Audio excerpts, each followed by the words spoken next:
क्या आपने कभी सोचा है कि एक सीमित संसाधनों वाला देश अंतरिक्ष की दुनिया में आखिरकार अपनी पहचान कैसे बना पाया? दोस्तों, इस वीडियो में आज हम बात करेंगे अंतरिक्ष की दुनिया में उभरती हुई नई ताकत इसरो की, जिसने पूरी दुनिया में भारत को एक नए आयाम पर पहुंचा दिया है। तो दोस्तों, इस वीडियो को बिना स्किप किए हुए शुरू से अंत तक जरूर देखिएगा। इसरो, जिसका फुल फॉर्म होता है इंडियन स्पेस रिसर्च ऑर्गेनाइजेशन, इसकी स्थापना वर्ष 1969 में विक्रम साराभाई ने की थी, जिसका मुख्यालय कर्नाटक राज्य के बेंगलुरु में स्थित है। दोस्तों, इसरो ने वर्ष 1975 में जब अपना पहला सैटेलाइट आर्यभट्ट लॉन्च किया था, तब उनके पास खुद का लॉन्चिंग साइट तक नहीं था। आपको बता दें कि इसरो द्वारा निर्मित आर्यभट्ट सैटेलाइट को रसिया के कपुस्टिन यार नामक लॉन्चिंग साइट से लॉन्च किया गया था। आपको जानकारी के लिए बता दें कि आर्यभट्ट सैटेलाइट का उद्देश्य सोलर फिजिक्स और एक्स-रे एस्ट्रोलॉजी को समझना था। दोस्तों, तब से लेकर अब तक इसरो स्पेस साइंस की दुनिया में एक अविश्वसनीय मुकाम हासिल कर चुका है। आज इसरो विदेशी सैटेलाइट्स को आंध्र प्रदेश के श्रीहरिकोटा में स्थित अपने सतीश धवन स्पेस सेंटर से खुद लॉन्च कर रहा है। अब तक इसरो कुल 28 देशों के 239 सैटेलाइट्स को लॉन्च कर चुका है।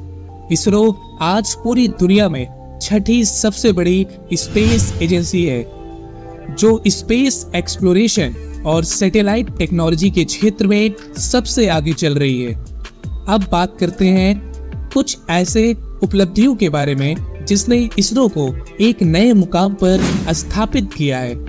इसरो की सबसे अविश्वसनीय उपलब्धियों में से एक है हाल ही में मिली चंद्रयान 3 की अपार सफलता, जिसमें इसरो की टीम ने चांद के साउथ पोल की सतह पर अपने स्पेसक्राफ्ट विक्रम लैंडर और प्रज्ञान रोवर को सफलतापूर्वक लैंड करवाया, जो दुनिया की कोई भी स्पेस एजेंसी आज तक नहीं कर पाई।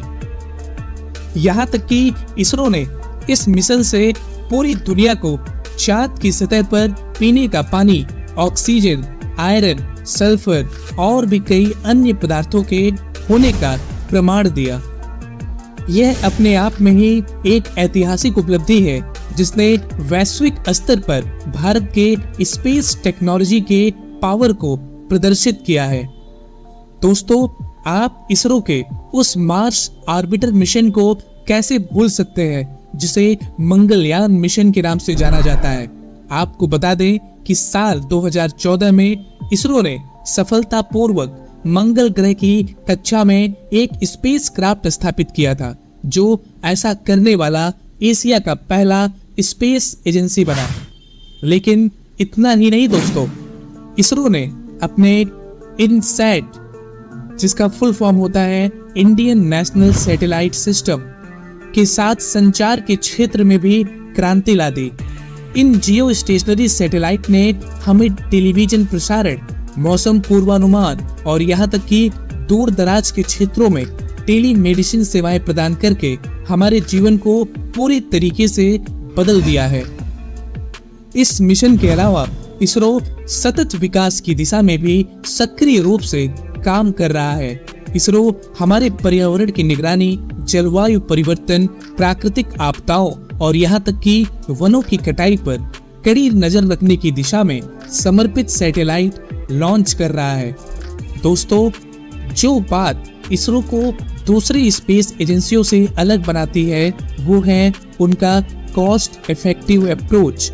जी हाँ, इसरो बहुत कम लागत में मेड इन इंडिया सैटेलाइट्स और रॉकेट्स बनाता है, जिसे बनाने में दूसरी बड़ी स्पेस एजेंसियां बहुत सारा पैसा खर्च करती हैं। क्या आप जानते हैं कि इसरो चांद पर सबसे कम बजट में पहुंचने वाला सबसे पहला स्पेस एजेंसी है, जिसने केवल $75 मिलियन में चंद्रयान 3 मिशन को सफलतापूर्वक अंजाम दिया, जो कि अगर देखा जाए तो कई हॉलीवुड फिल्मों के बजट से भी बहुत कम है।